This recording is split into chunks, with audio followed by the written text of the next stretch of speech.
Hey everyone, it's Ivan with KidBadger.com, out here for another knife review, and today talking about this guy right here, which is the Beckwith Covert by Fisher Blades. We'll go ahead and start with the what. What is it? Well, it is a fixed blade knife that is made to be carried in this guy right here, which is a pocket sheath. So it can be used everyday carry, pressed into use for whatever cutting task you have, or depending on the situation, used as a defensive weapon. And as I mentioned, that pocket sheath, basically as a right-handed user, I would usually keep it over here on my right side, sits right there inside the pocket, giving you access to it so you can easily draw it out if need be for a task or a defensive situation. Right here is the knife. It is made of 1/8 inch AEBL stainless steel. It is American Tonto.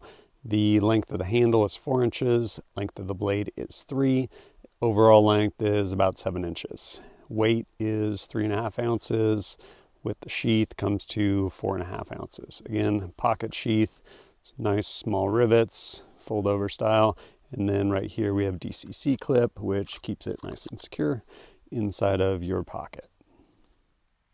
As I mentioned, this is made, in fact, to be used as a defensive weapon should that need arise. So what makes it that? Well, one, probably good to have a trainer. And so separately, you can actually buy a trainer made out of aluminum, same G10 scales, obviously a little bit lighter because it is made out of aluminum, but same blade geometry, everything like that. And what's nice also is, one, the sheath for your live blade when you are training, and then of course the blue blade will go and fit inside. Well, I guess I could just show you that right now.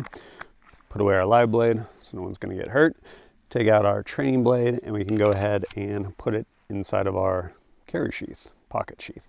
This allows us to get reps drawing out from the pocket as we would should that situation arise, and work on training with it, whether it is with something like a bob, like a dummy, or our training partner. And to that end, tip is rounded so we're not going to hurt respective training dummy or our partners. Pretty important. Something else that's actually kind of cool with it is comes with a manual. If you're familiar with, or actually if you've been in the military at all, pretty much looks exactly like technical manual for fill in the blank, but it's for the knife. And in it, it essentially goes through kind of different specs, design intent, talking about aspects of the blade, and then it goes into how to deploy it, how to use it. Fairly simple, but also kind of cool in part. I appreciate it just because it is a kind of homage to, military training manuals. This being made for pocket carry, it has a pocket sheath. And the way it works is you'll drop it in your pocket, use that DCC clip, and it stays nice and secure pretty much regardless of what you're doing. And rather than having to access something on your waistline, you can now access it on your pocket, especially if you're carrying other blades, pistol, whatever it may be. And the way we access it, basically the thumb goes behind the handle, pinky comes here to this punyo, or I think they call it a quillion, and it allows you to draw the blade out, and now we have our master grip on it to do whatever work we need to do. To resheath, basically touching the blade inside, biasing it essentially that way against that metal clip, and slide it down and it seats. Pretty handy. Which I guess brings me to how have I used it? Well, fortunately, I have not had to use it in any defensive situation, and for the most part, it is a utility blade for me. I've used it a lot, mundane stuff, opening boxes, things along those lines. I also actually took it and carried it down in, I guess it was down in Baja. In part, just I needed a blade. We were doing a bunch of fishing and stuff, my boys and I, and at one point, well, caught a number of fish, used it to gut fish, things like that, and also getting ready to cook them up, remove the tail. I will say there's kind of no belly on this because it's an American Tonto. So you basically have a flat blade, point here, point there. More on that in a minute. But in using it, it works, like it cuts. It's a knife. I definitely remember cutting the tail off a fish, and really hard to do. Man, bones in those things. Basically setting it there and getting whatever was handy. I think it was a like a trailer hitch, like a ball for a trailer hitch. Putting it there, boom, smash it straight down. It was on like a stump. Cut the tail off, works. Also batoned a lot of wood with this, essentially trying to get smaller pieces of dry wood, especially in inclement weather, snow, stuff like that. But basically batoning this thing through wood to split dry wood so that I could basically feed like a twig stove. Worked well for that as well. And I guess most recently ended up actually using this for or in part to skin and gut out a deer that I had shot this last hunting season. Again, worked well. Not much of a belly, so you're stuck kind of using that point or that point. Again, not made for that, but it's a knife and it's what I had, so I used it to do that task. And yeah, made it work.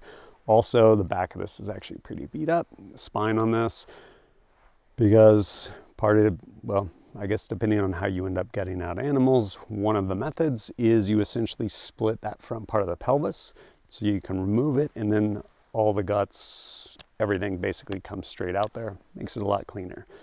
If you have a bone saw, that's great. If you don't, which I did not, basically ended up using this. So I'd set it down on the pelvis, took I think probably a rock, basically beat this thing down through that pelvic bone so I could remove it, pull all the guts out.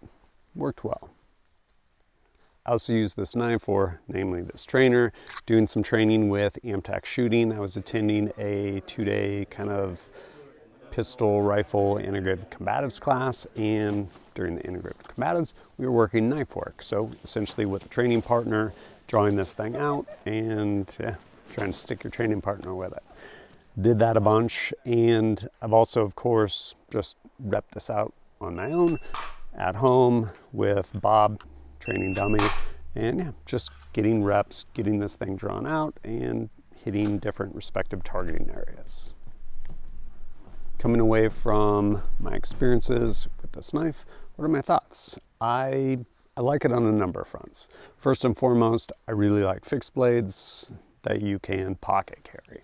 Being able to have something that you can access from your pocket very quickly is awesome, and it's a fixed blade, so unlike a folding knife, which is a fixed blade that is broken, it's a fixed blade.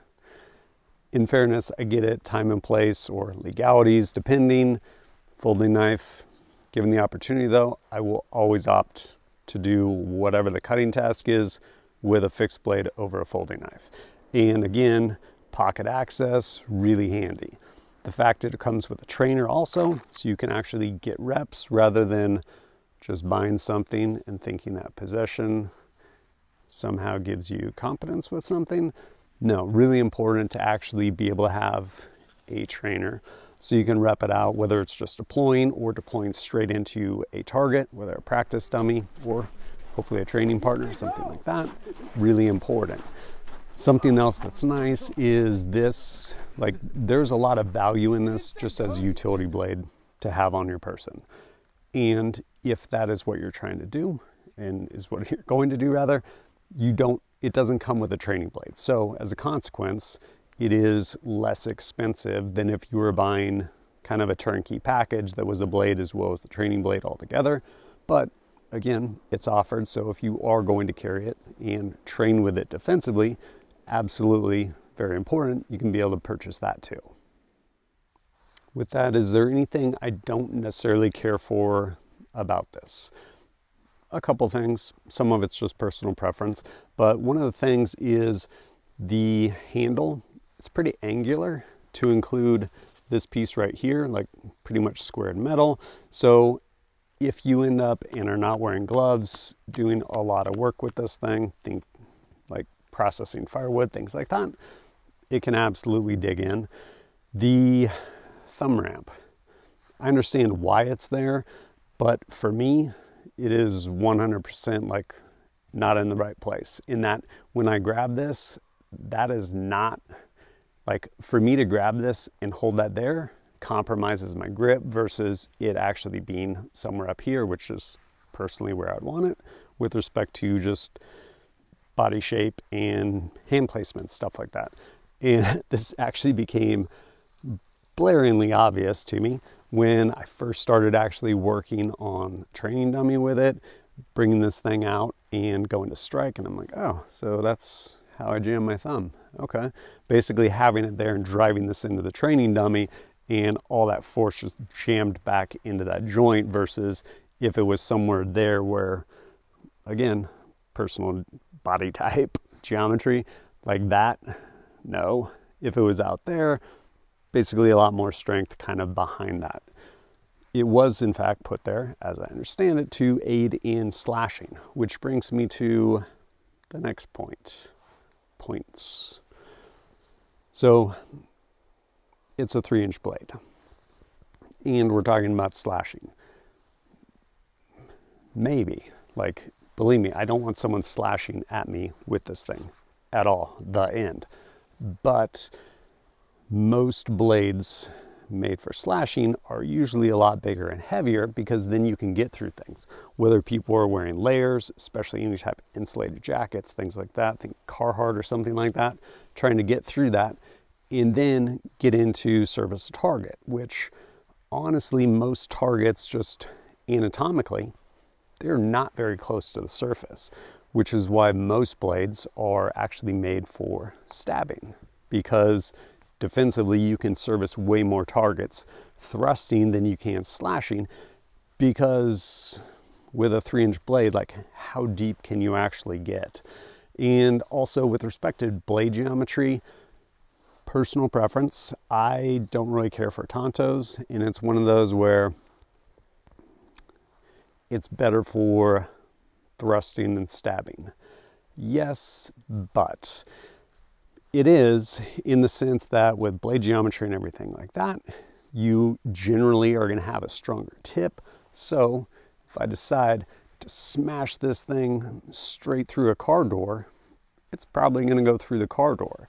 When it comes to going into organic material, if you have something that is different blade, this is actually a custom blade, Custom Wicked by Team Zakali. If you have something that is more rounded and then also distal taper, this will actually penetrate as far as thrusting better than a tanto. Do I want to jam this into a car door or this into a car door? This into a car door. But when we're talking about actually servicing tissue, probably something like this. And granted, this is also, I think, like at least 4.5-inch blade.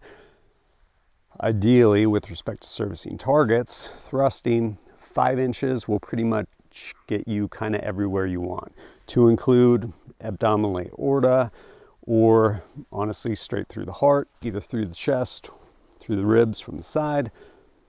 This, you probably want to service that target a little bit more, might not reach it, but between slashing and stabbing, probably going to service more targets stabbing than you would slashing, especially with a 3-inch blade.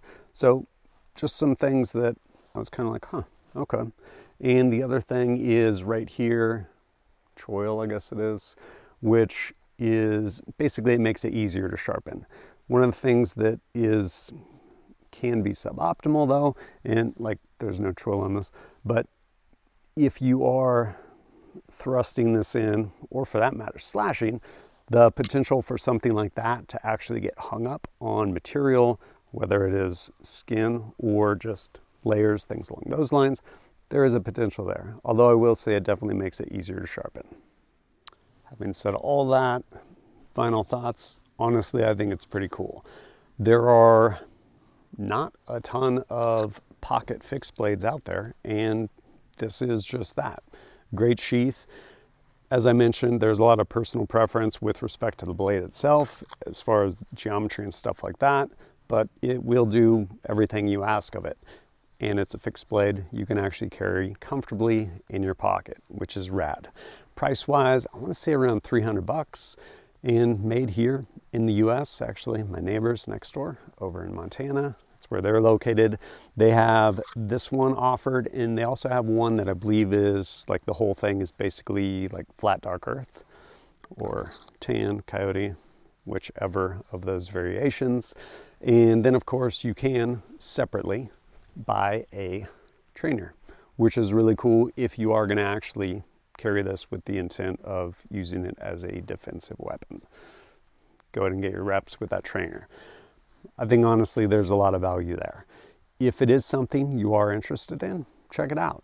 Like I said, most of my experience obviously wasn't running around getting in knife fights. Most of my time was carrying this as a pocket, like utility everyday carry blade, and it did good. And I think if you haven't ever carried, depending on where you live, legalities aside, if you haven't ever carried a fixed blade in your pocket, it's amazing. Awesome tool, awesome capability to do whatever you need to do with that blade. Just the access, so quick. Yeah, they're rad. But if you're interested, they'll be linked down below. You can go check it out. And as always, thanks for joining us at kitbadger.com. Look forward to seeing you next time.